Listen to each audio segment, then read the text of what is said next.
Muchas gracias, queridos amigos, por estar en sintonía de su programa Camino hacia Roma.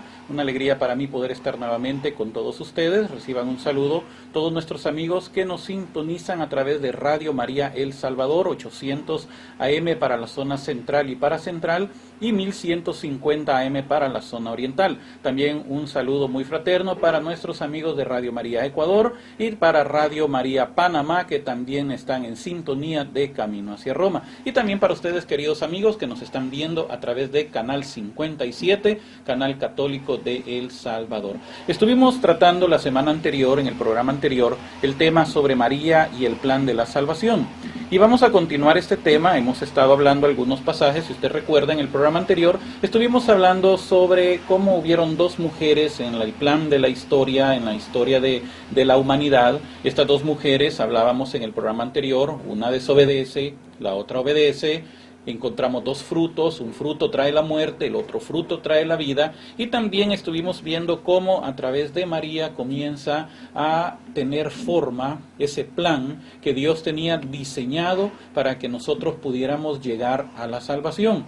Estábamos hablando en el programa anterior lo que significa el hecho de que María fue llena de la gracia de Dios, y comenzamos a leer en el Catecismo de la Iglesia Católica, en el numeral 721 en adelante, cómo la Iglesia nos explica acerca de la realidad de María, por qué María es importante para nuestra salvación.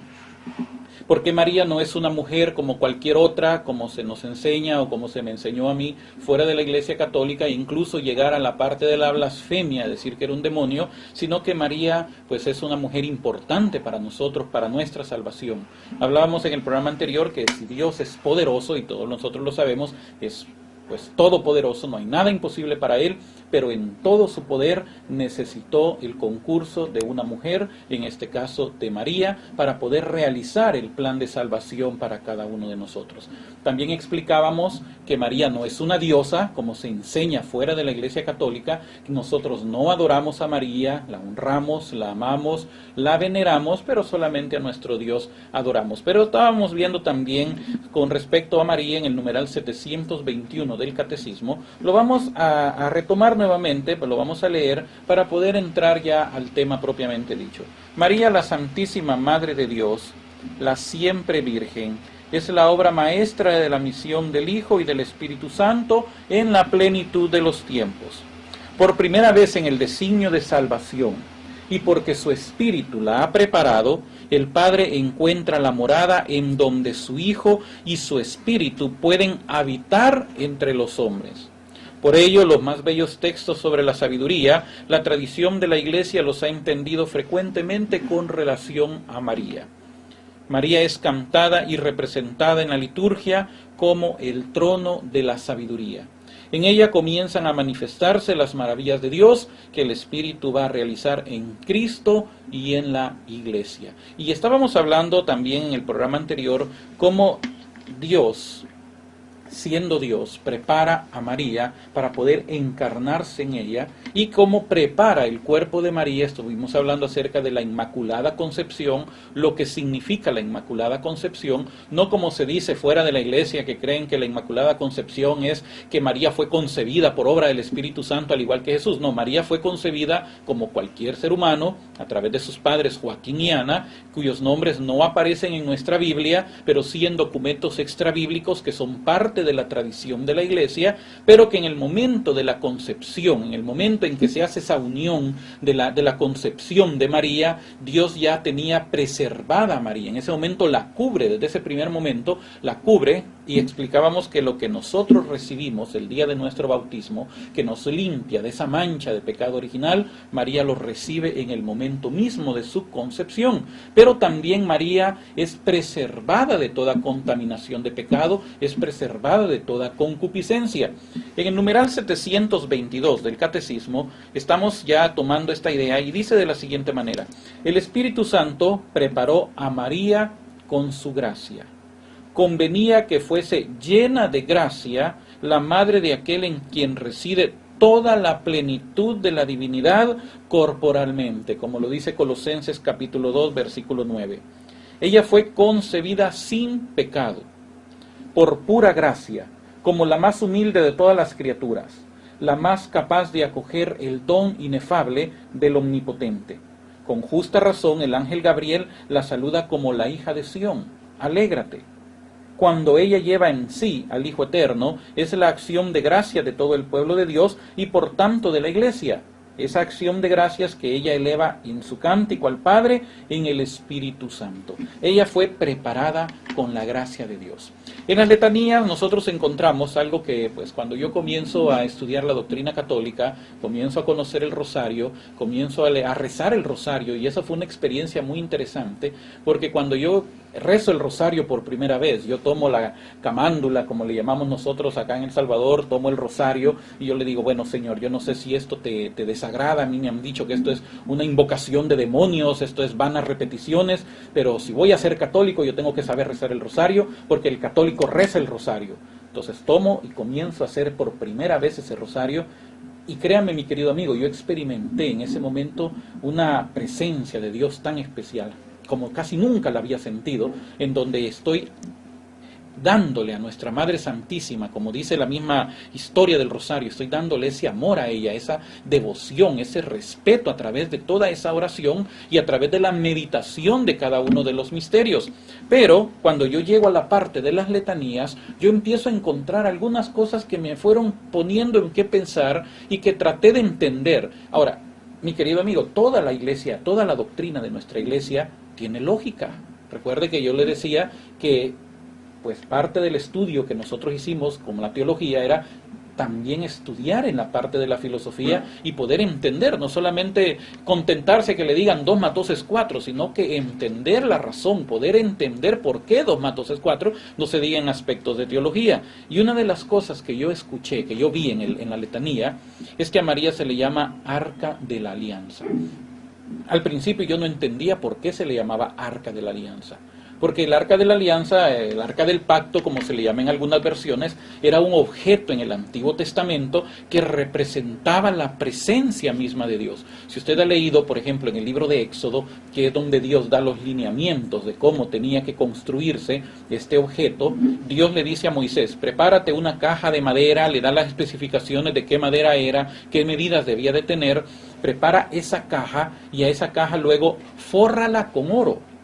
Tenía que forrarla completamente con oro, luego tenía que soldarle unas argollas, tenía que hacer unas varas de madera también, forrar esas varas de oro, atravesarlas en medio, y la tapadera tenía que ser hecha de oro puro labrado a martillo, con figuras de querubines. Fíjese que aquí hay algo bien interesante, porque los hermanitos fuera de la iglesia dicen que uno no tiene que tener imágenes, que Dios prohíbe las imágenes, y Dios le está diciendo claramente a Moisés que la tapadera tenía que ser de oro, labrada a martillo, no fundida, y que tenía que esculpir la figura de 2 querubines, de 2 ángeles, con sus alas extendidas tocándose una ala con la otra. Entonces ahí encontramos imágenes de ángeles que estaban cubriendo la tapadera de esa caja. Pero ¿qué contenía esa caja? ¿Por qué esa caja era importante? En el transcurso de la historia, del Éxodo, del Levítico, del libro de Números, encontramos cuáles fueron los elementos que estaban depositados en el Arca de la Alianza.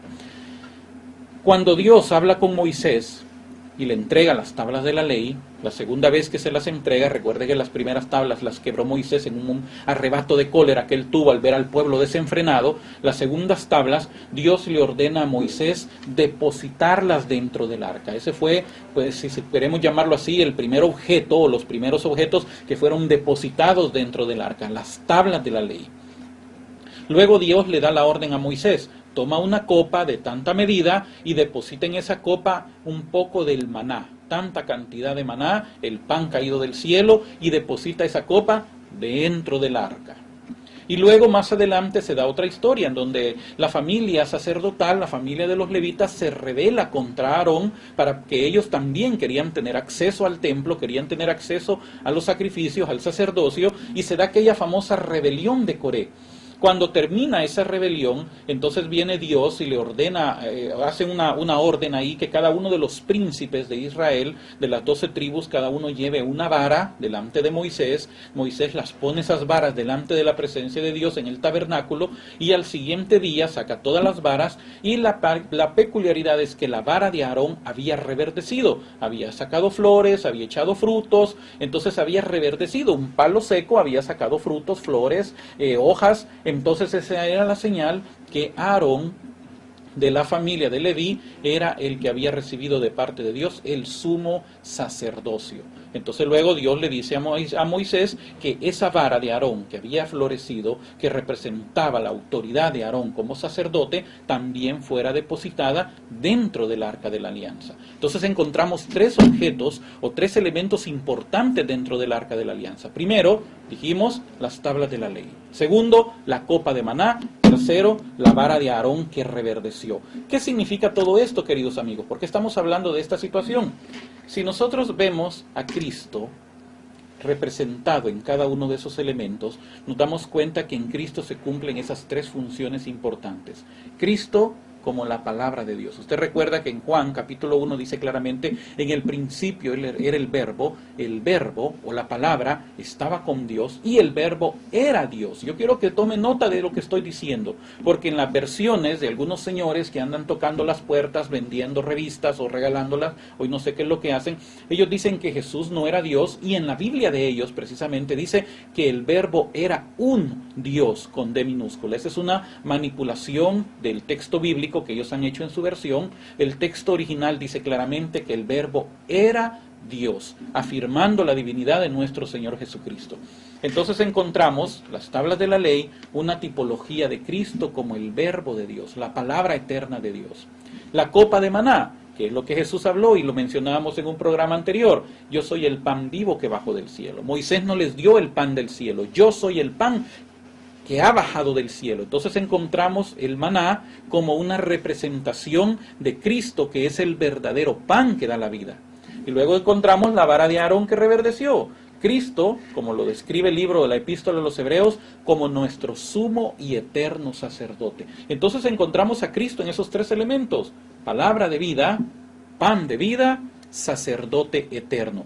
Y Cristo, en esas tres funciones, está depositado dentro de la nueva arca de la alianza. ¿Quién es esta nueva arca de la alianza? Pues es nuestra Madre Santísima, queridos amigos. Entonces, cuando yo leo y yo entiendo esto, ahora veo, dije yo, por qué María es llamada arca de la alianza. Porque en ella fue depositada Dios mismo, en ella fue depositado Dios mismo, palabra de eterna, palabra de vida, pan de vida, sumo y eterno sacerdote, depositado en una caja de madera. ¿Qué significa que era una caja de madera? Que era un material perecible, igual que nosotros como seres humanos, pero no era una caja de madera común y corriente, había sido revestida con oro. El oro representa la divinidad.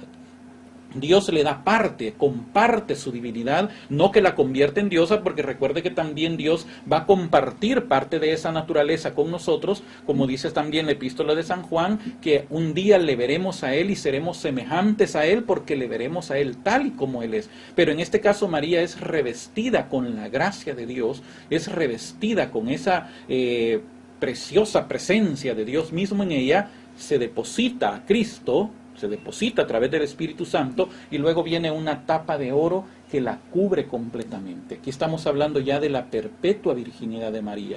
Así como dice el profeta Ezequiel, cuando viene el profeta y está viendo aquel templo, entonces habla de una puerta donde entró la gloria del Señor y dijo que esa puerta se tenía que cerrar porque por ahí había entrado la gloria del Señor. Por lo tanto, no cabe tampoco, y es un tema que veremos en otros programas posteriores, no cabe que María pudo haber tenido más hijos. Entonces, María es preparada por la gracia de Dios, se convierte en la nueva arca de la alianza, la nueva arca del pacto, la nueva presencia misma de Dios, porque es Dios mismo quien viene y se hace carne en ella. Sigamos leyendo lo que dice el Catecismo de la Iglesia Católica, numeral 723. En María, el Espíritu Santo realiza el designio benevolente del Padre. La Virgen concibe y da a luz al Hijo de Dios por obra del Espíritu Santo.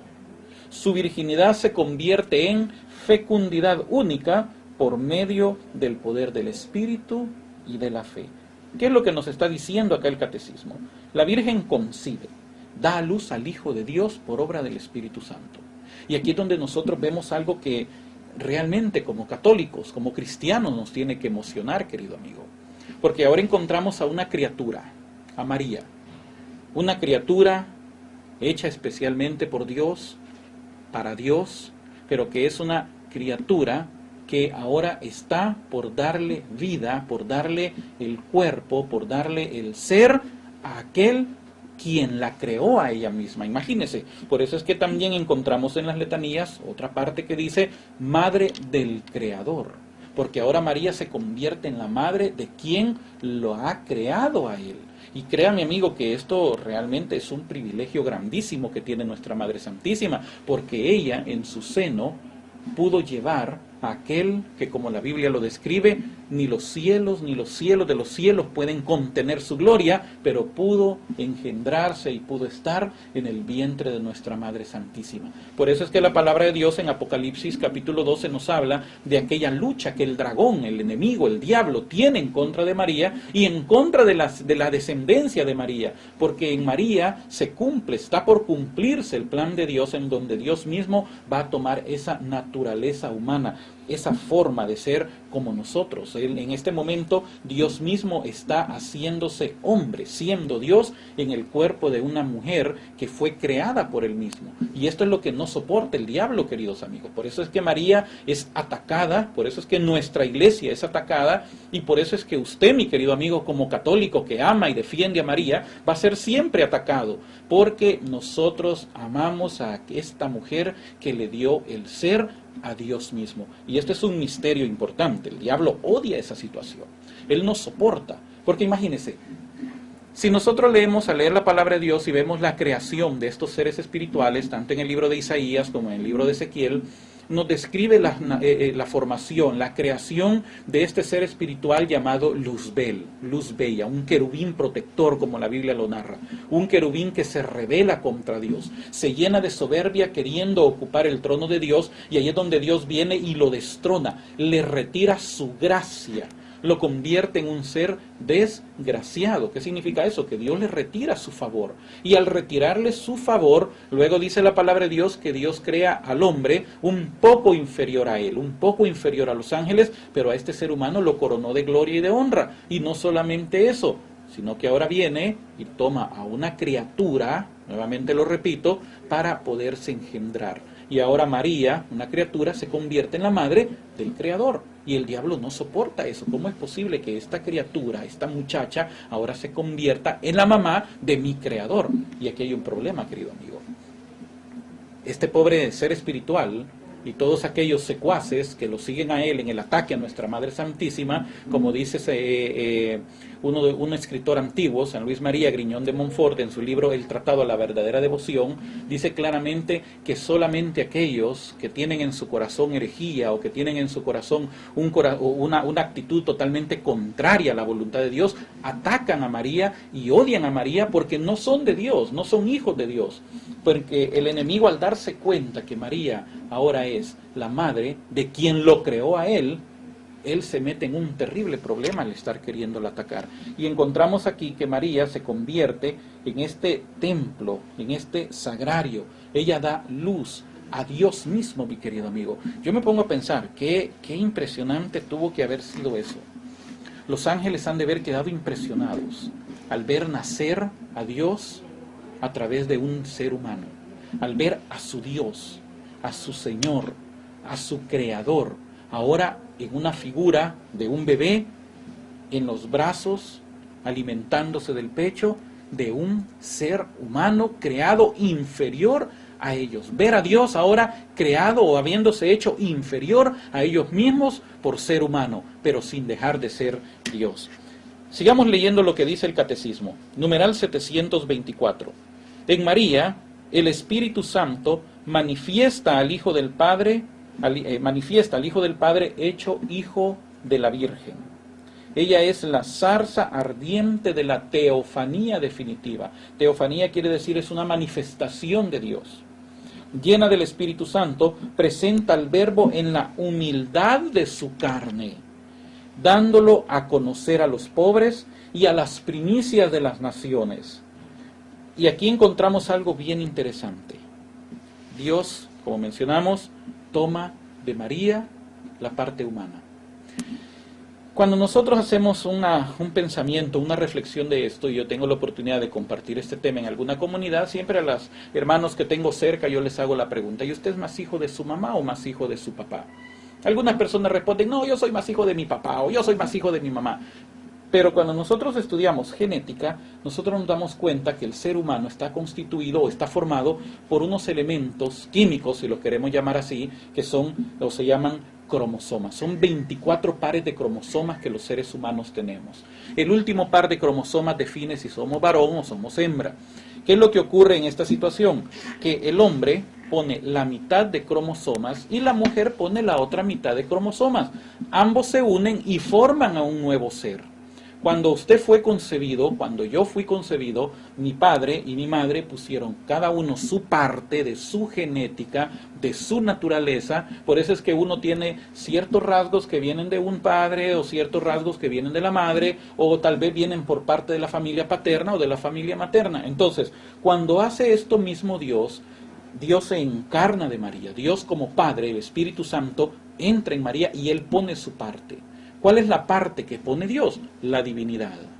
María pone su parte como ser humano. ¿Cuál es la parte que ella pone? La humanidad de Cristo. Por eso no podemos decir Dios es mitad Dios y mitad hombre, porque usted no es mitad hijo de su mamá y mitad de su papá. No, usted es 100% hijo de su papá, 100% hijo de su mamá. Igualmente Cristo, Él es 100% Dios, 100% hombre. Pero aquí viene algo bien interesante. Dice el numeral 724. El Espíritu Santo manifiesta al Hijo del Padre, hecho Hijo de la Virgen. Entonces encontramos un detalle muy interesante. Cuando el ser humano es formado, y en este caso, en el caso de Dios, Dios toma forma con María, tenemos que entender algunos aspectos de la teología. Una cosa que dice alguien o que le dicen a uno fuera de la Iglesia Católica es que María no pudo haber dado su sangre por nosotros. La sangre que Jesús derramó es la sangre que limpia nuestros pecados. María no dio su sangre por salvarnos. Pero fíjese que hay un detalle bien interesante. Si nosotros leemos la Biblia, en primer lugar, Jesús habla acerca de los espíritus. Cuando Él resucita, Él le dice a los discípulos: ¿cuál es el miedo? Porque tienen miedo. Tóquenme. Un espíritu no tiene cuerpo como ustedes ven que yo tengo. Luego Jesús dice: Dios es espíritu. Y los que lo adoran lo tienen que adorar en espíritu y en verdad. Luego en San Juan, el evangelista Juan está hablando del Espíritu, en donde dice: el Espíritu sopla de donde quiere. Y la palabra Espíritu es una palabra griega que se traduce como viento también. Habla acerca del viento. El viento, usted sabe que está ahí, usted siente que está ahí, pero usted no puede ver el viento. No puede decir el viento tiene cierta forma o tiene forma rectangular. No tiene forma el viento. Igualmente Dios es Espíritu, de acuerdo a lo que dice la palabra de Dios. Él no tiene una forma, no tiene un cuerpo como el de nosotros. Cuando dice la Biblia que nos hizo a su semejanza, a su imagen y semejanza, es porque nos hizo seres pensantes, con voluntad, con albedrío, así como Él las tiene. Pero en cuanto al cuerpo, Él nos dio forma de acuerdo a su voluntad. Las teofanías o manifestaciones físicas o visibles de Dios, Dios las permitió para que nosotros pudiéramos entender a Él y poderlo ver en base a nuestra figura. Recuerde que San Pablo, él mismo dice en una de sus epístolas que él fue llevado al tercer cielo, al paraíso, donde vio y escuchó cosas que no hay palabras para poderlas expresar. Nuestra mente humana todavía no tiene una idea, y por eso fue lo que le dijo Dios a Moisés: no puedes hacer una imagen de Dios, él no está hablando después imágenes de los demás, de María, de Jesús, de los santos. Acuérdense que Jesús es la imagen de Dios mismo, pero de Dios le dijo a Moisés: porque no viste ninguna figura en el monte. Entonces ahora viene Dios, como dice la palabra de Dios, es espíritu, no tiene cuerpo, no tiene sangre, no tiene huesos, pero está tomando la naturaleza humana. Entonces, ¿quién es el que le proporciona a Jesús su cuerpo, sus huesos, su sangre y sus nervios? Se lo proporciona a aquella persona que sí los tiene, que en este caso es María Santísima. Ella da la parte humana de Jesús. Entonces, algo bien interesante, el cuerpo que tenía Jesús se lo dio María. La sangre que tenía Jesús, que fue vertida en la cruz, que fue derramada por nuestra salvación, esa sangre se la dio María.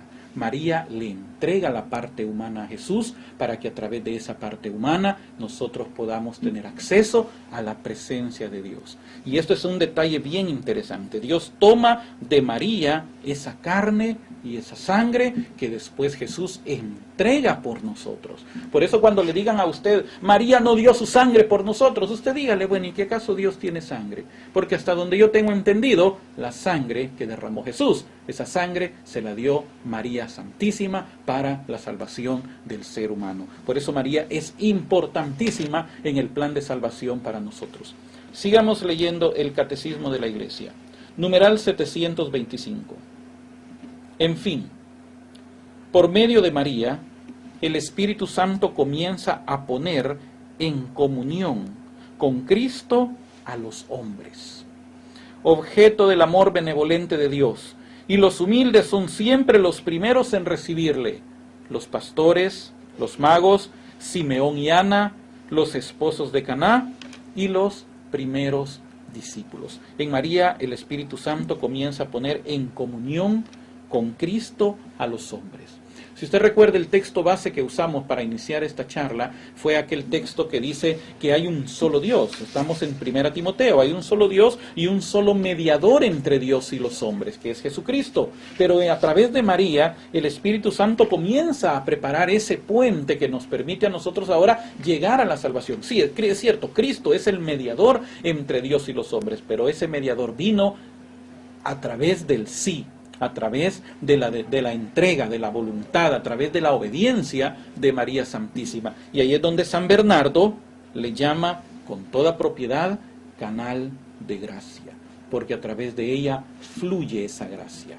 A través de ella fluye esa gracia que nos ha permitido a nosotros Cristo mismo. Por eso es que nosotros a María también en las letanías le llamamos Madre de Misericordia, porque ella es la Madre de Dios mismo, que es misericordia, que por amor a nosotros vino y se entregó para que nosotros podamos ahora ser salvos. Ella se convierte en el canal de gracia, en la corredentora, como se le llama también. ¿Qué significa corredentora? Copartícipe de la salvación, copartícipe de la redención. No nuestra salvadora, sino que nuestra corredentora, quien participa, quien colabora. Y todos nosotros somos colaboradores de la salvación, querido amigo, porque cuando nosotros evangelizamos con nuestra palabra, nuestro testimonio, aquellas personas que no han tenido un encuentro con Cristo, estamos también tomando parte en este proceso de salvación. Con cuánta más propiedad nuestra Madre Santísima, cuando fue ella la que trajo en su seno a nuestro Señor, que es el que nos ha dado la salvación. En las letanías también se le llama a ella puerta del cielo. Esto quiero explicarlo y quiero que usted lo entienda porque es algo bien importante. Cuando yo leo por primera vez esta parte de las letanías, puerta del cielo, yo tuve un pequeño conflicto acá. Porque Jesús dice claramente en el Evangelio, yo soy la puerta. El que por mí entrare será salvo. Entonces cuando yo leo ese pasaje, yo quedo con una duda. Bueno, si Jesús es la puerta del cielo y a través de Jesús yo entro para ser salvo, ¿por qué a María le llamamos la puerta del cielo? ¿Será que también yo a través de María puedo entrar al cielo? Algunas personas en su amor, grandísimo amor que le tienen a nuestra Madre Santísima, que no lo vamos a criticar, pero acuérdese que también nosotros tenemos que hablar con ciencia, con conocimiento de la doctrina, de la fe, de lo que nos enseña el magisterio de la Iglesia y de lo que nos enseña la palabra de Dios. La palabra de Dios nos dice claramente, y vamos a ver este pasaje, esto está en el Catecismo de la Iglesia, numeral 432, porque aquí viene otro gran problema. Un día yo estaba dando esta conferencia en una comunidad y yo le hice la pregunta a la gente, ¿y ustedes adoran a María? ¿Ustedes se salvan por María? Y una señora que dijo, sí, yo adoro a María y yo me salvo también por María. Y aquí hay un problema, eso es un gran desconocimiento de la doctrina de nuestra iglesia. Y ese es darle motivo de ataque a aquellas personas que no comparten nuestra fe, que dicen que el católico se salva yendo a María. Porque muchos dicen, a Jesús por María significa que yo tengo que ir a María para salvarme. No, mis queridos amigos. Quiere decir que yo, para poder llegar a Jesús, puedo ir primero donde María, pero no es porque María me va a salvar. Fíjese lo que dice el numeral 432 del Catecismo.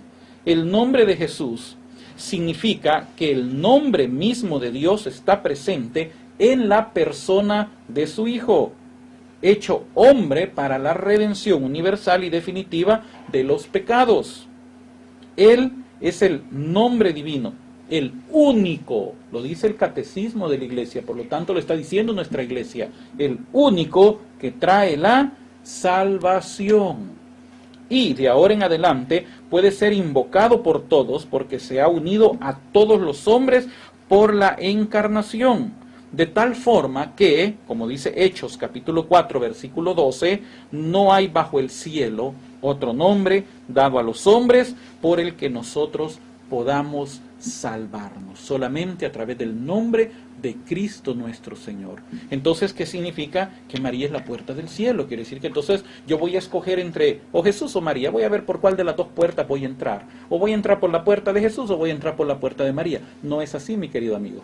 Claramente la palabra de Dios dice, Jesús dijo, yo soy la puerta. No hay otro nombre bajo los cielos dado a los hombres porque podamos salvarnos. La misma Iglesia lo dice en el numeral 432. Él es el nombre divino, el único que trae salvación. Entonces, ¿por qué a María la llamamos puerta del cielo? Y cuando yo comienzo a entender esto, a estudiar, a leer, a preguntar, algo bien interesante. Las puertas, queridos amigos, no solamente sirven para entrar. Usted sabe que las puertas también sirven para salir. Si Cristo es la puerta, como él mismo lo dijo, yo soy la puerta, el que por mí entrare será salvo. María entonces es la puerta ¿para qué? ¿Para entrar o para salir? Es muy sencillo, querido amigo. Por Cristo, la puerta, entramos nosotros al cielo.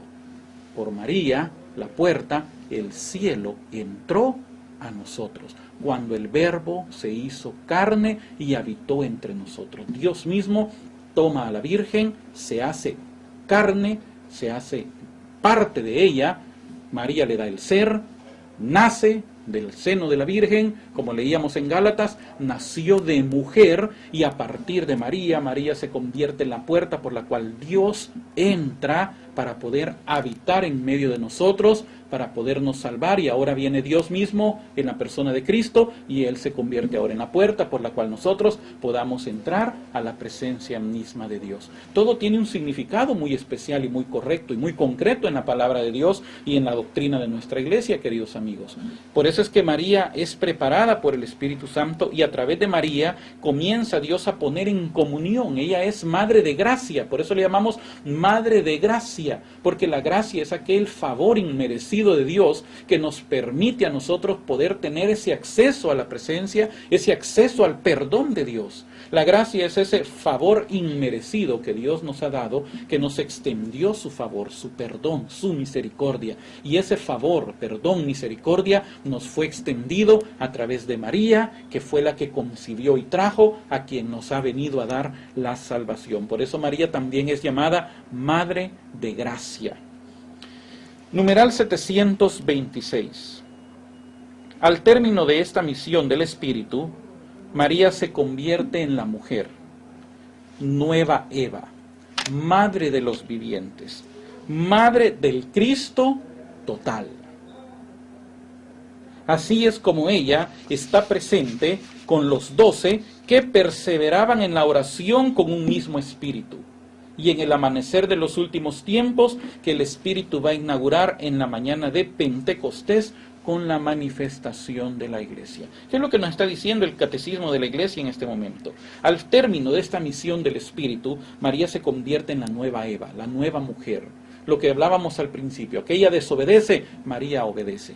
Aquella trajo la muerte, María dio a luz a la vida que nos ha venido a dar vida a nosotros. El fruto de una trajo la muerte, trajo el pecado. El fruto bendito del vientre de nuestra Madre Santísima ha traído salvación para nosotros. Entonces María se convierte en la madre de los vivientes, en su madre y en la mía. Pero aquí viene un problema, porque cuando yo no era católico yo decía, ¿cómo María puede ser nuestra madre? Es más, María ni siquiera se puede llamar madre de Dios, y María nada más es la madre de Jesús, de la parte humana de Jesús. No puede ser la madre de Dios porque Dios no tiene madre, Dios es eterno, ¿cómo va a tener madre Dios? Pero hay un detalle bien interesante, mi querido amigo. Si usted cree que Jesús es Dios, y si usted está viendo Canal 57 es porque cree que Jesús es Dios, si Jesús es Dios y María es la madre de Jesús, por consiguiente, María es la madre de Dios mismo, porque Jesús es Dios, segunda persona de la Trinidad, Dios hecho hombre, Dios hecho ser humano para usted y para mí. Entonces encontramos a María como la madre de los vivientes, la madre del Cristo total. ¿Qué significa que María es la madre del Cristo total? Es la madre de la iglesia. ¿Qué es lo que nos enseña, por ejemplo, la palabra de Dios? Que dice que Cristo es la cabeza de la iglesia y la iglesia es su cuerpo. Ahora, si Cristo es nacido de María, aquí viene la pregunta. Yo a veces pregunto esto en las diferentes comunidades. Cuando nació su hijo, por ejemplo, usted es una señora que nos está viendo, madre de familia, y yo le hago esta pregunta a usted. Cuando nace su hijo, nació su hija, ¿nació solo la cabeza? ¿Y usted fue a buscar un cuerpo en algún lugar y lo enroscó en la cabeza que usted había dado luz? ¿O el cuerpo venía pegado con su cabeza? Entonces, claro, es lógica la pregunta y es absurda hasta cierto punto, pero es para que podamos entender.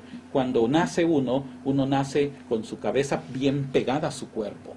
¿Qué es lo que la Biblia nos dice? Que Cristo es la cabeza y la iglesia es su cuerpo.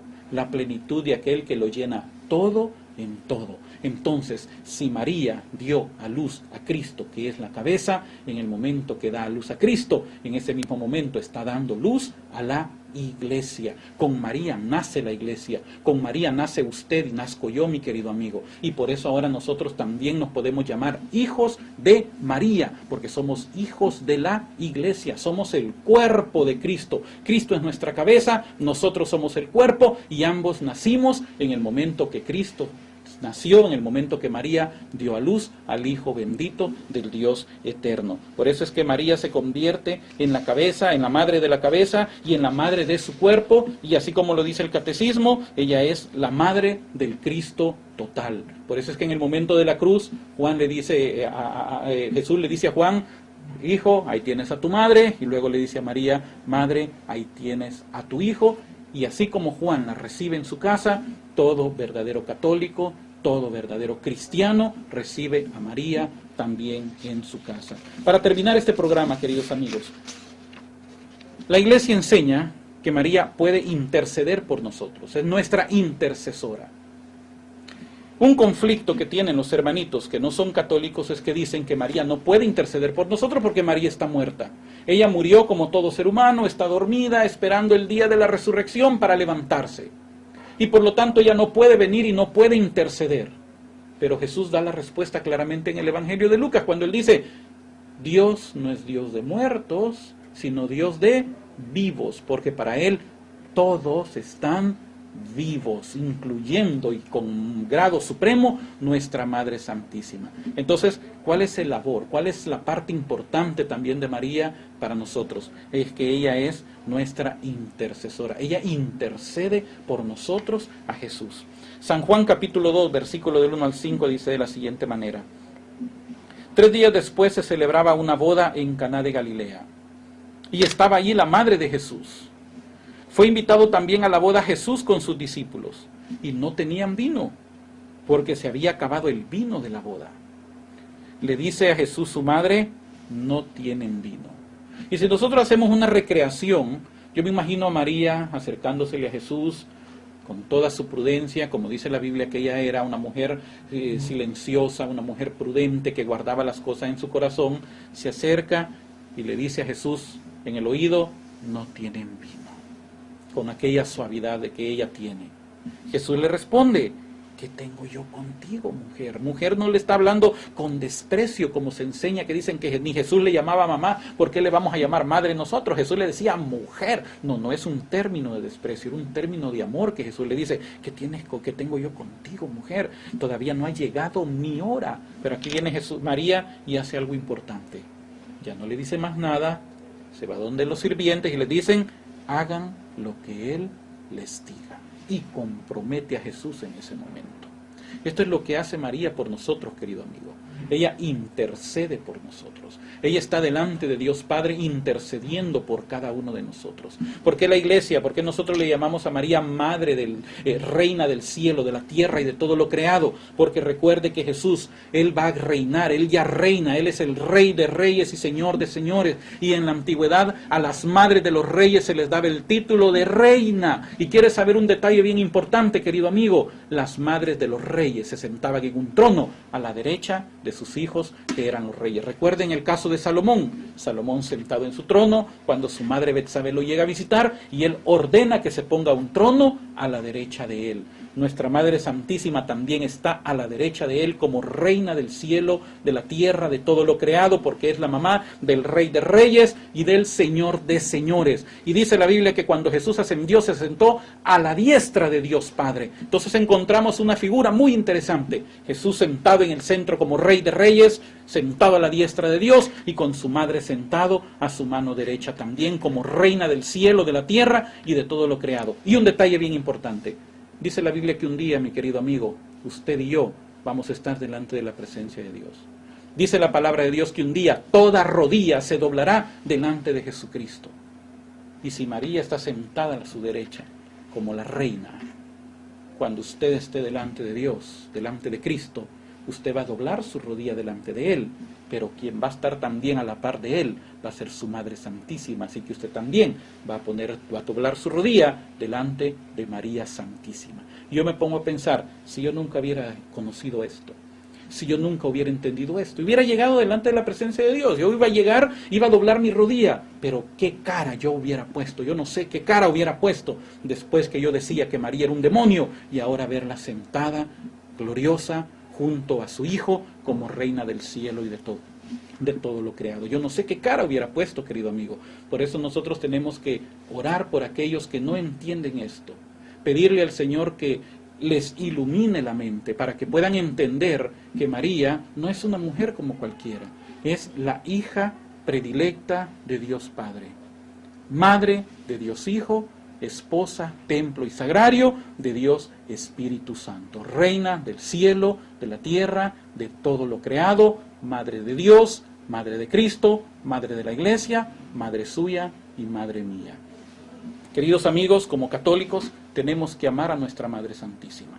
Tenemos que honrarla, tenemos que venerarla, tenemos que respetarla, tenemos que acudir a ella como auxilio de nuestro socorro. Ella es también llamada auxilio de los cristianos. Cuando nosotros acudimos a ella y pedimos su auxilio, pedimos su intercesión, podemos estar seguros que nuestra oración llegará eficazmente ante el trono de nuestro Señor, porque Él, como Hijo amoroso, no le niega, como dijeron los santos, nunca le niega nada a su Madre Santísima. Por eso, mi querido amigo, como católicos, tenemos que distinguirnos con María, estrella de la evangelización, estrella del mar, que nos guía a ese puerto seguro, que es la salvación a través de Cristo nuestro Señor.